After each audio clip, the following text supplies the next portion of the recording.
Welcome into another edition of the Varsity 4 podcast. Justin, Barney, Sponge Franklin coming to you in, I can't believe saying it, week 12 of the high school football season, really for all intents and purposes. Regular season ended last week, but we do have a few straggler games this week as the Hurricane makeup session comes around. And then on Saturday, we'll get high school football playoff brackets, and it is here. So we'll look back on last week and unveil our Super 10, but we wanted to do something a little bit different. We wanted to look back at the last 5 years and pick our top 12 players apiece in that span. So we'll do that here in 1 second. Before we get to that, let's look back at last week. Not a lot of craziness last week, Sponge. We had Thursday night games on Halloween due to Georgia, Florida. A couple of big takeaways last week. St. Augustine over Mandarin by a couple scores, 38-26. That's a game that you and I have been looking forward to pretty much all season long. Reigns hammered Atlantic Coast 48-0, first unbeaten regular season for the Vikings at 9-0 since all the way back in 1997. Of course, they won 15 straight that year for Coach Welton Coffey, and eventually the state championship, the first FHSA title of 3 for Reigns in program history.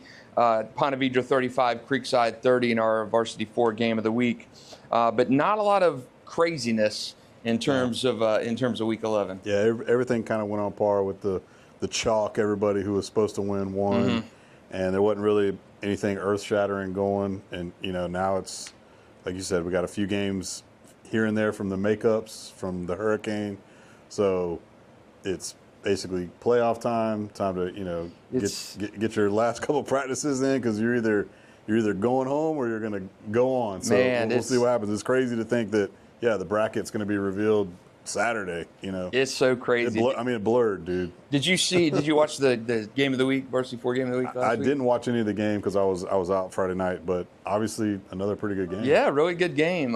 There's one play in there I want to touch on. Sean Ashenfelder, Creekside quarterback, was running out of bounds, and Ponte Vedra assistant coach gave him a forearm shiver. When Cole and I were on the broadcast, it was just such a bang play, and we didn't get to see the replays a bunch of times. But looking at it in slow motion, and I almost lean a lot of times to the coach and defer to the coach in a situation like this, not knowing exactly.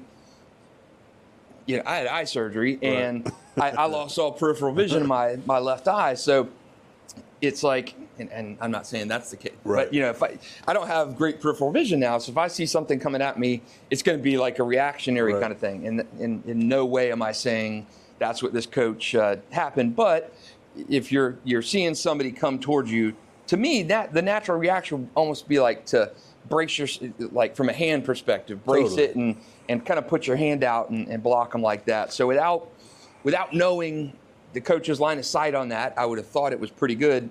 But I would have thought he would have been like that. And what I found out in watching it again, a little bit more like, that's a little questionable. You don't even help the guy up. Right. Sean Ashenfelder, the Creekside quarterback, took an absolute physical beating in that game.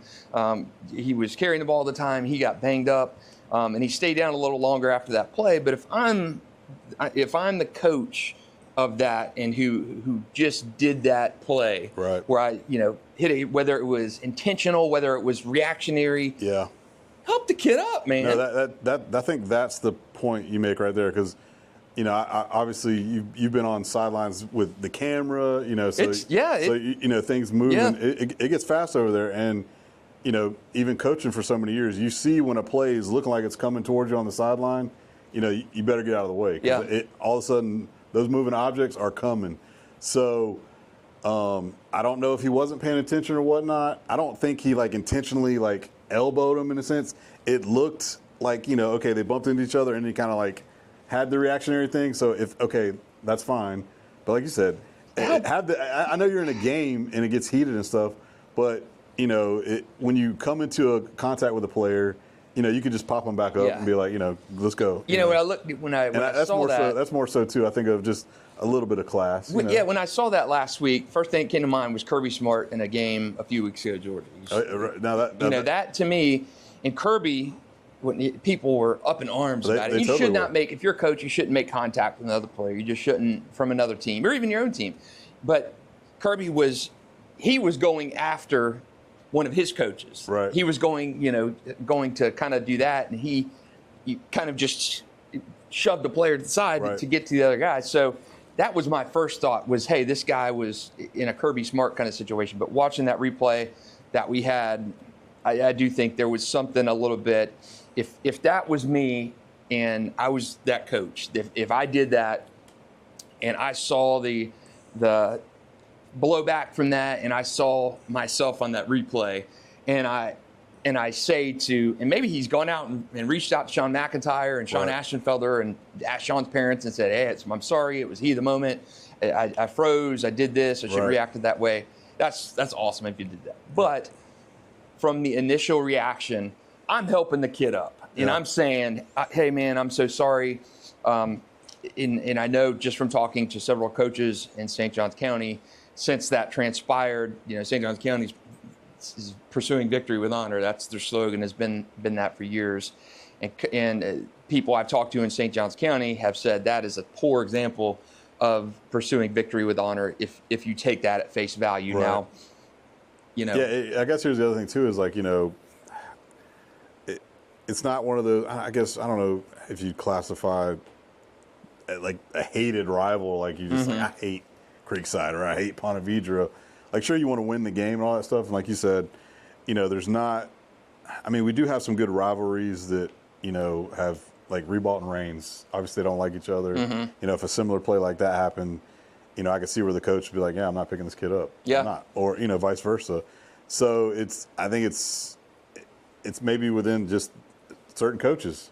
Like, me, I might have been like, okay, I'm going to pick him up. Or I might have been like, I'm not picking the guy up. Yeah. So it's one of those things is like, until you're in that situation, you never know how it's really going to go. And but like you said, I think the bigger thing would have been like, after the fact, have been like, you know what? I see this might look like I threw an elbow forearm shiver to the guy. That wasn't my intense purposes. I didn't see him coming. I got startled. He ran into me, whatever. I didn't pick him up. Great play, great game, all that. You make those things after the game in a sense like that. So hopefully he might have reached out and did those things. Yeah, and that's I didn't think it was so egregious to where it was just like, oh my God, like you could have seen where like if he would have just completely like went into him, knocked him out, and then just kind of like walked off. Yeah. He stood his ground, and I mean, it wasn't Woody Hayes. It wasn't right. He didn't. Did you see there was the offensive line coach from the? I was about to say that was the next one I was going to bring up. The ULM. Oh, Louisiana man. Monroe. Yeah. So it was nothing like that. But for me, I think that a grown adult, if you're in that situation, I would think. And again, it's hard to, if you've never been on sideline in a football game, you don't see how bang, bang, bang, bang a lot of these plays are. And like, I mean, I don't have peripheral vision on my left side anymore. So if I can't see something coming like that, I would be completely taken aback by that. But I think if you're a coach and that happens, you help the kid up. You do something to soften the blow. Because when I saw it, I immediately thought that the Kirby Smart kind of situation. Yeah. This was not intentional, but going back and watching it several times, it's like, well, this guy could have done a little bit more, if not during, after the fact. Help him up. And I know that's a rivalry, and it's in the heat of the moment of a tight game. But I don't know. I just think you do some damage control and show you're an adult and stop the kid and say, hey, let me help you up. I'm sorry. If you're on the sideline, you can get hit any second. I mean, I've got taken out before. I mean, those plays come at you really quick. And I just thought that if it truly was unintentional and kind of a deflecting move, help the kid up and set that example that way. So before we jump into our top 12 of the last 5 years, my Super 10 stayed exactly the same. Yeah. We had the St. Augustine beating Mandarin. Reason I'm leaving Mandarin at number 6. Manners lost to IMG. Yeah. Manners lost to St. Augustine, and Manners lost to Bradford. So my other thing was, do you move Oakleaf up? No, Manners just beat Oakleaf. Do you move Ponte Vedra over Mandarin? I don't think so. I mean, Ponte Vedra and Mandarin are back-to-back in the max preps ranking points. Ponte Vedra right above Mandarin by a sliver of margin. But to me, I think Mandarin's schedule has been a little bit more unforgiving. Yeah, the schedule and circumstance is like, I'm with you. I kept everything the same as well. It was like everybody else won. That was the only ranked game we had. So obviously we think St. Augustine's a really good team. So the fact that they, banged with them in their situation at quarterback and the injuries, kudos to them. They're trying to figure out, this was what we said last week. This is going to be like a playoff type of game, like a playoff type of team that you're going to play, so feel yourself out, learn something from this game. And I think they've kind of done that in the last couple of weeks. They obviously get the win, the week before against the Oakleaf team, who's been really good. So, again, now it's the playoffs. Yeah. So it's like put up or shut up time. We'll find out. But yeah, as far as like moving Oakleaf and Ponte Vedra ahead of them, I couldn't do that either. Yeah, I'm number 10. I've got Flagler Palm Coast. They beat Matanzas last week in the Potato Bowl. 9 Fleming Island, 8 Oakleaf, 7 Ponte Vedra, 6 Mandarin, 5 Bradford. Their game against NFEI got canceled, probably for the best for both of those teams. Bowls at 4, St. Aug 3, Nice 2, Reigns 1. Nice is the only team in our Super 10 that has a game remaining this week. They play Bartram Trail on Thursday night, one of just a handful of Thursday night games in the area. And that's a huge game for Nice because I do think Bartram can win this game. Bartram's dangerous still. It'd be interesting to see what happens in that. If Colson Baum plays for Bartram, Jaden Weatherly plays at Bartram. So it's Nice's first attempt at an unbeaten regular season since all the way back in 2006. They're currently the number 1 ranked team in the entire state of Florida in the playoff metrics. So they're going to special things ahead for the Nice Panthers and Reigns at number 1. So we do have the Sunshine State Athletic Association playoffs going on right now. A little unfortunate news, Paxson was having a great season, beat Lake Weir last week, and there were some instances at the end of the game. Paxson and Lake Weir both forfeit due to those the interactions after the game. Paxson is out. They were 8-1, now they're 7-2. Best season in forever, wiped off due to extracurricular activities. That's crazy, man. Fernandina Beach gets the bye, so Fernandina Beach goes on and will play either Frostproof or Delray Beach American Heritage for the Sunshine State Athletic Association State Championship in the biggest division. So really, really good season for Blake Willis. They're coming off a win over West Nassau last week. Great win for the Pirates over West Nassau after West Nassau had already beat you pretty handily a couple weeks earlier. West Nassau was 9-1. They're done now. Fernandina Beach moves on. They're going to be playing for a state championship 1 week from this Friday night. So a lot of good stuff going on. So right now, we're talking about the best teams, our best 12 players of the last 5 years. Now, to quantify this, we looked at the 5-year space from this year, so 2024, 23, 22, 21, and 2020. So the football seasons of those years. Yeah. So that's going to eliminate the 2019 year is going to. You're going to eliminate guys like Carson Beck, Miles Montgomery's great season, the 2,000-yard season of his. So those guys are not eligible from this. We're just looking at 2020 to 2024. And this was tough. We went through our lists last night. We got a lot of similar names, which we figured was going to happen. And then we got a few different. So, and I think we could probably make a case for, I like your 12, or I could swap this guy out for that guy. But, yeah, definitely Carson Beck was on that. Okay, he would have definitely been our number 1 quarterback, in the last, 5 years technically, but not seasons or whatnot in the realm of the calendar. But, and this was Carson's senior year, not his state championship year of 2018. Exactly. That's and true. He didn't have the best year that season. Mr. Football in 2018, 6-4 in the regular season in 2019. But so he's not in that mix. Trevez Johnson not in that mix of Bartram Trail. Miles Montgomery, who had a 2,000-yard rushing season of Fletcher, not in that mix. That was his junior season. So if you think guys that should be on there, check the year. Because I don't think we're going to miss anybody who probably should be on this team. Okay, for me, I'll go with my first 4 guys. Orel Gray, I've got him ranked number 1 overall. I didn't really rank him. More so, I mean, I knew what you were going for, and I kind of did my offense to defense kind of style, but I kind of just hodgepodge mine together. But I have my number 1 overall guy, Orel Gray. He was the class of 2023. He was a 3-time All News for Jack selection. So good at so many things. He was our Player of the Year his senior year. 2,000 yards rushing as a senior, 30 touchdowns, 184 receiving yards on defense.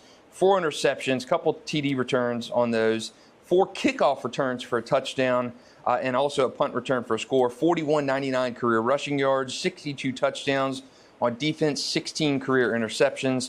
He's playing JUCO now and having a hellacious time there. One of the top in the country in JUCO in sacks. So to me, he's my number one guy. I got a lot of defense on this team.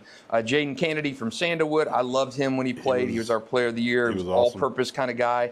State best 10 interceptions as a senior, 36 tackles, 8 touchdown catches on just 11 receptions. He ended up going to Tulane. He's playing SEC football right now. Grayson Howard, number 3 for me. He was from Jackson.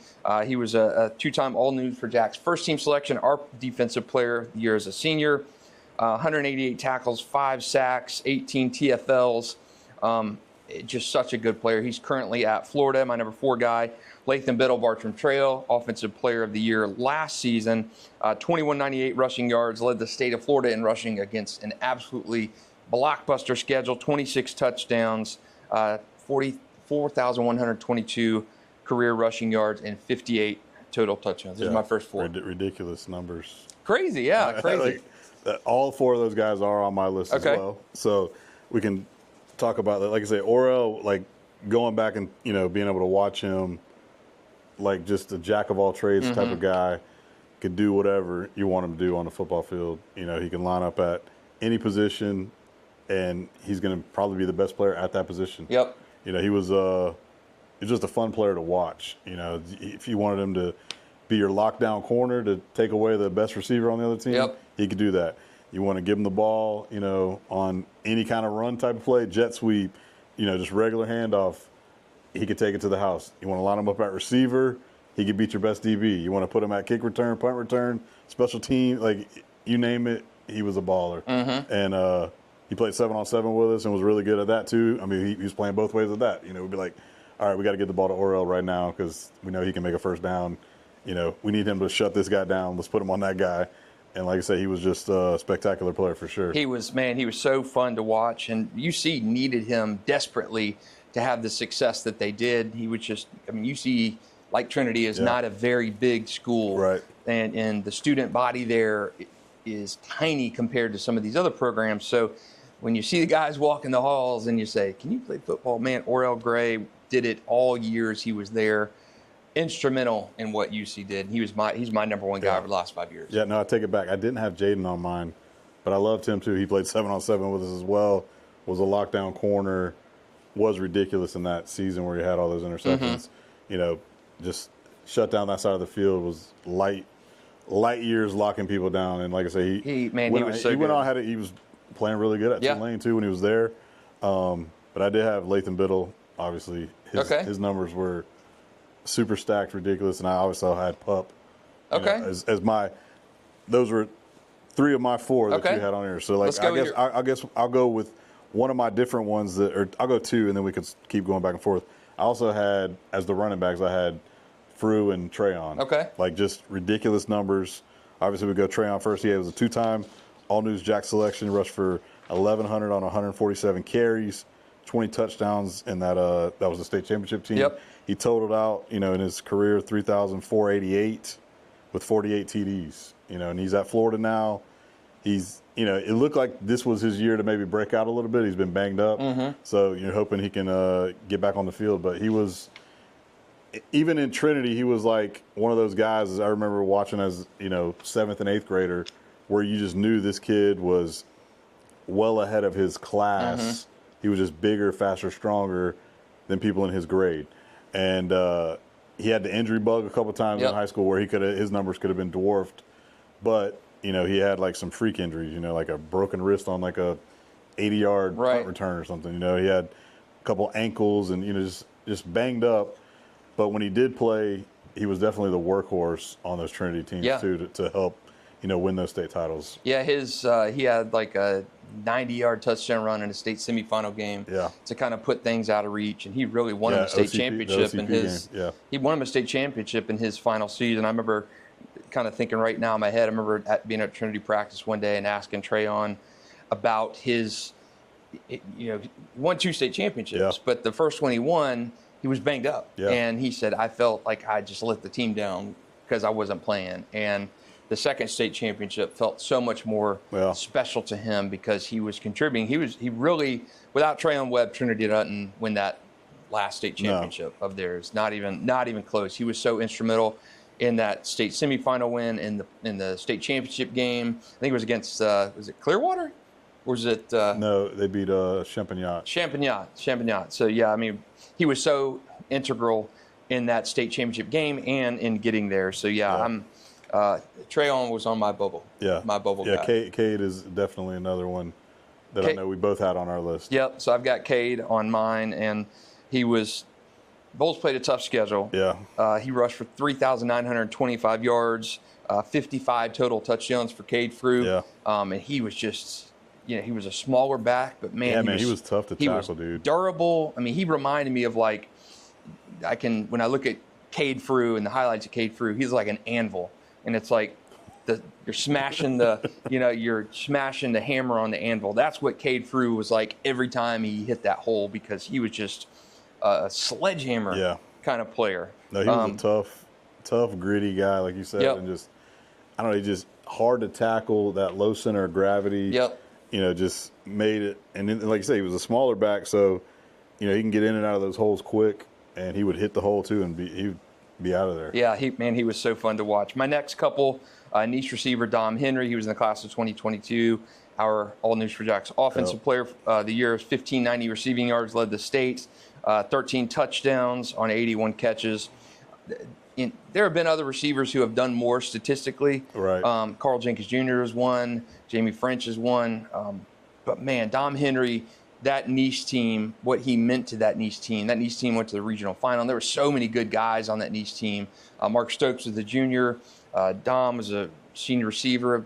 Bogle had like 200 tackles that year on defense. But what they did really turned that program around, and Dom was a huge part of that. 9-4 season that year for Dom Henry and the Panthers. So he's my guy on there. My next guy is Jaheim Singletary, our defensive player of the year. He was a four-time guy on the area team, first team All-American by Max Preps. And his best time to me came early on in his career.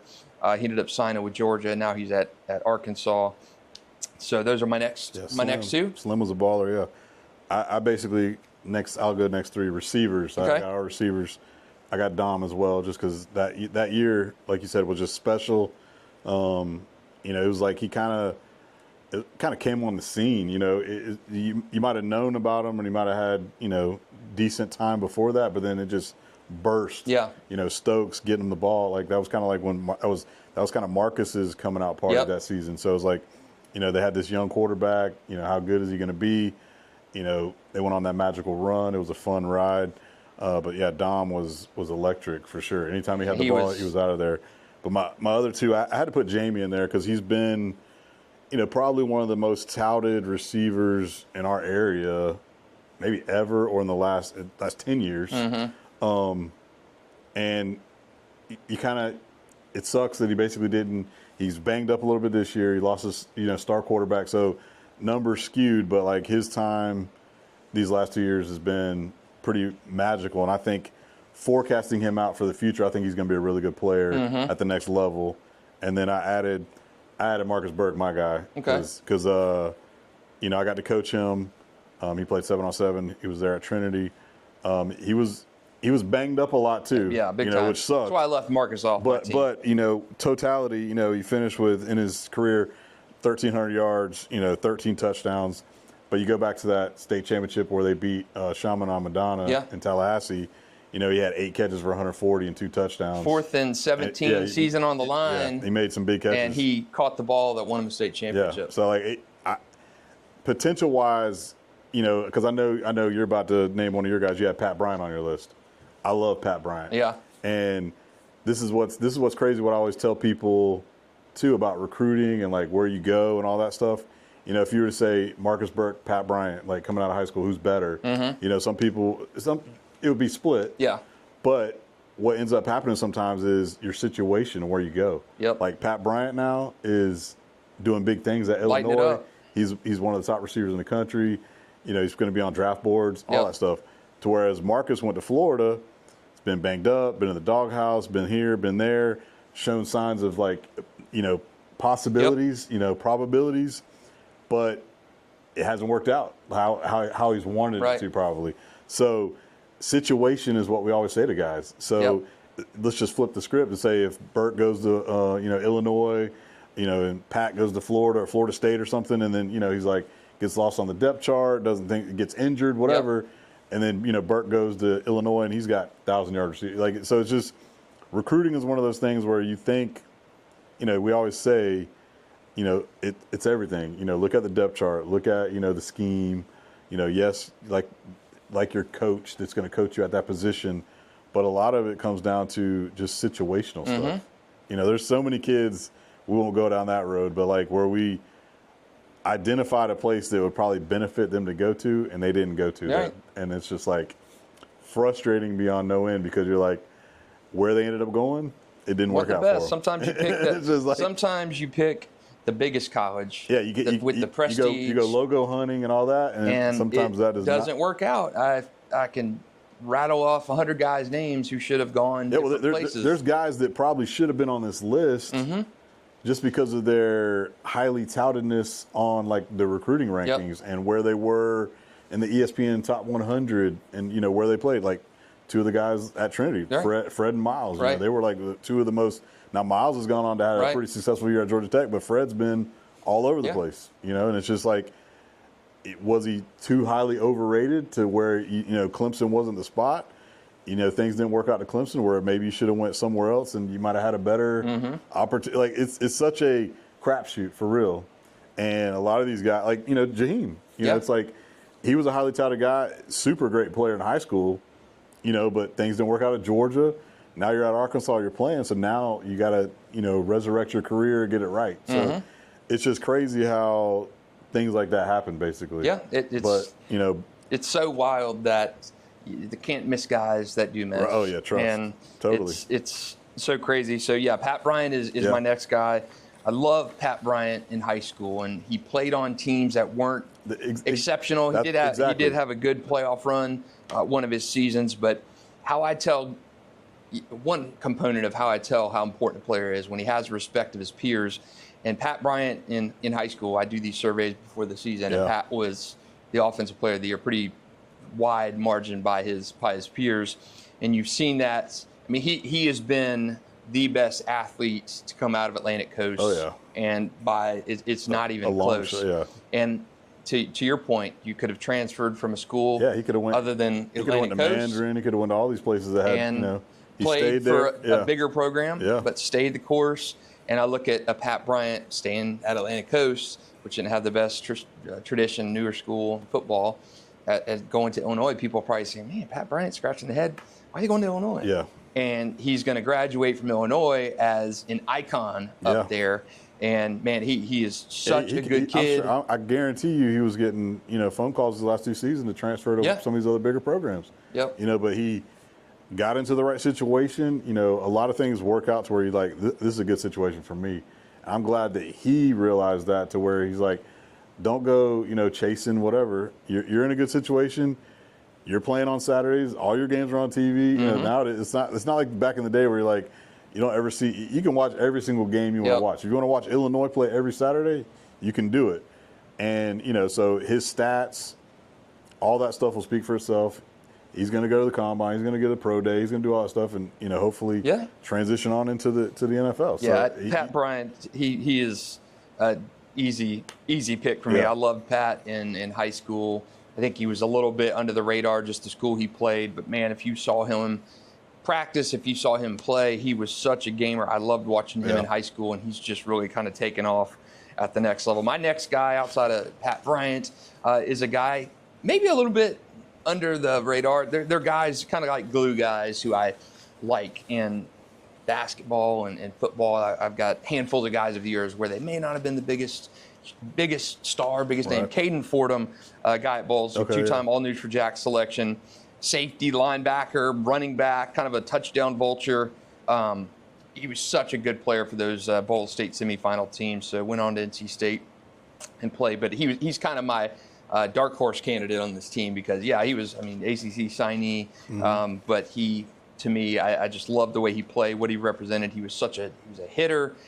He was just the true definition of a football player. My last two of my 10, 11 guys, Brandon Jennings of Sandalwood, linebacker, just an assassin on the field. If you ever saw him play, just all over the place, and kind of like Pat Bryant to me, it was just, if you saw Brandon Jennings play, it was just lights out. Last guy, kind of a little incomplete grade on him, Tramel Jones, and I went back and forth on quarterbacks, and I said Tramel, Colin Hurley, Lachlan, but Tramel to me, I feel bad because it's incomplete grade for Tramel. He was so close to having this unbelievable epic senior season. Totally. But an Elite 11 guy, suffered a leg injury that put him out for the year in week 2 against Atlantic Coast, but so close to passing Tim Tebow's career passing numbers, but 67-58 passing yards entering the season, 70 touchdowns. And he had like 90% completion percentage through 5 quarters of play. He was, put it this way, you just do the law of averages. He was going to get his average every week, and they were going to be more of a throwing team this year too, in my opinion, as well, losing some of those running backs and then adding, like a Bryson Wright to your core. And so even if you gave him the low end of the averages, he was going to get, plenty of yards, be over 100 touchdowns. And, so I agree. I love Tramel. And like I say, when that injury happened, which seems so long ago now, obviously we're basically the week of the playoffs, basically. And now you go back to the second week of the season.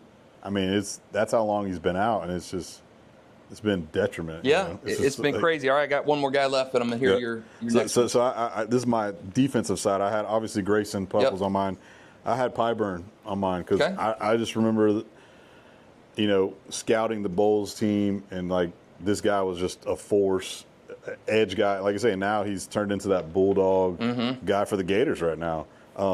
Did you see his thing he's had last week where he's like, I'll blow up the edge. I'll play fullback. I'm gonna put my face mask into you. I'm gonna do whatever it is. I'm coming to run through you. Enforcer, he was a hard guy to block, just a wrecking crew guy. Plays with a high motor, just a guy you'd want on your team. Yep. Just I love the kid. And then I added a guy who kind of was on my old high school, the Forest Rebels, the West Side High. Okay. Big Baby.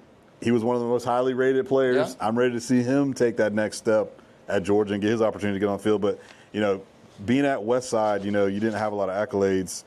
He was a force on that D-line. Yep. Was a major problem for anybody to block. I'm looking forward to seeing what he can do at the next level. But I loved him as a high school player, and he was another guy, kind of like how we talk about, kind of loyal. He could have went to a Trinity or a Mandarin or a Reigns or whatever, and been on one of those more highly rated teams, but stuck it out at Westside.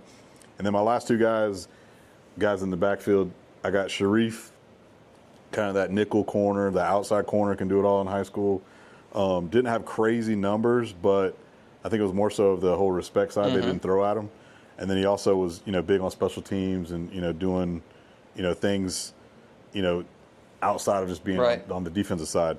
And then my last guy, this year's guy, Drake Stubbs, man. Yeah. Like Stubbs, he's that enforcer back there. He can roam the field, patrol the safety spot. He can cover guys, come downhill and smash in the run game. I think he's a special type of player. Can't wait to watch him as he goes on to the next level as well. So those two guys are, guys that I love in that secondary spot.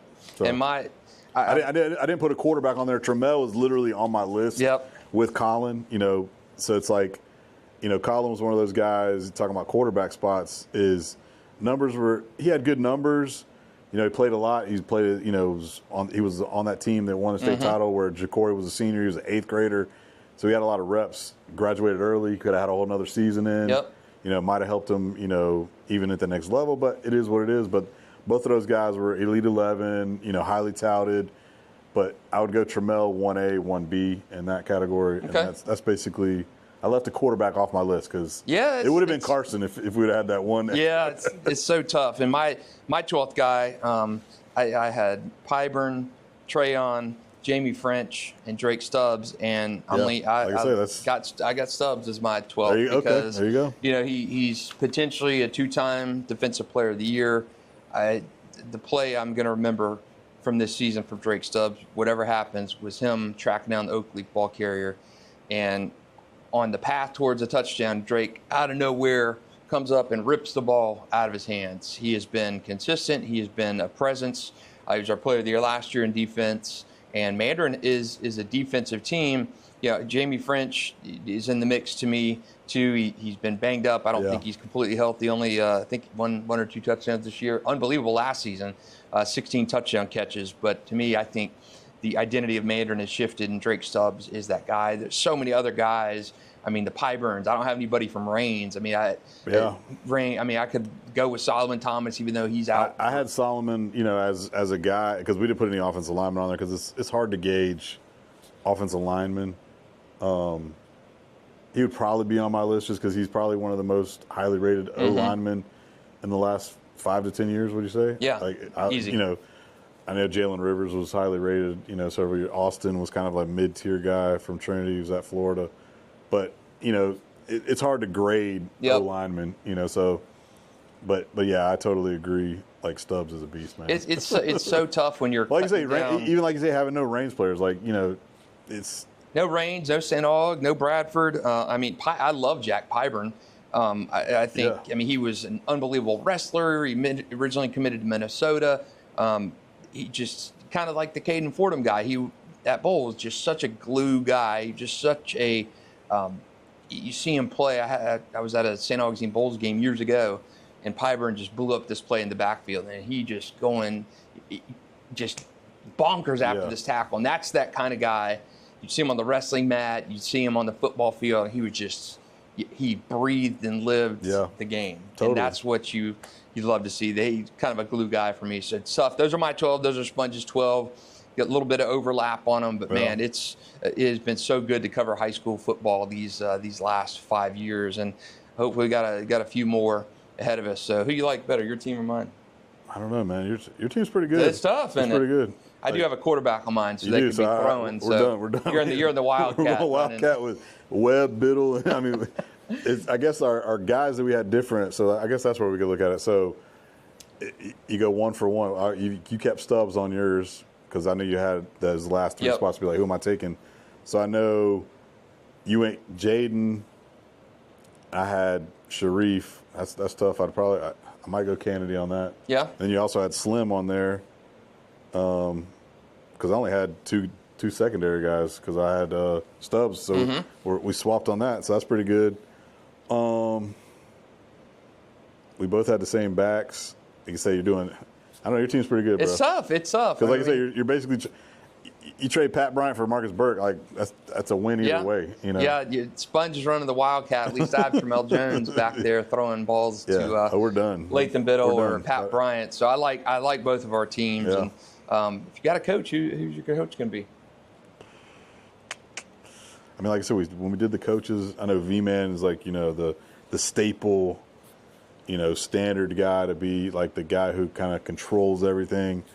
I'd probably still go V. I'd probably go V just because I'd probably go Jamie Rogers or Brian Bradford. Yeah, I don't have a problem with either one of those either because V's getting up there. He's become the elder statesman. Yeah. So, he got the salt and pepper hair now. So he's he lets as back when we were coaching with Gus and Ross, a good coach always lets his assistants do a lot of the work. That's right. So when you got guys you can trust, you kind of just got to be that figurehead and the guy who can motivate and talk to you when you need to get talked to. Right. That's the best managers. That's the best leaders is when they trust their core around them. And the thing with Trinity and Verlin, same thing with Corky, is you got that small circle of guys around you that you trust with your life. And if you look at Trinity over the years, you have had the same core group of guys.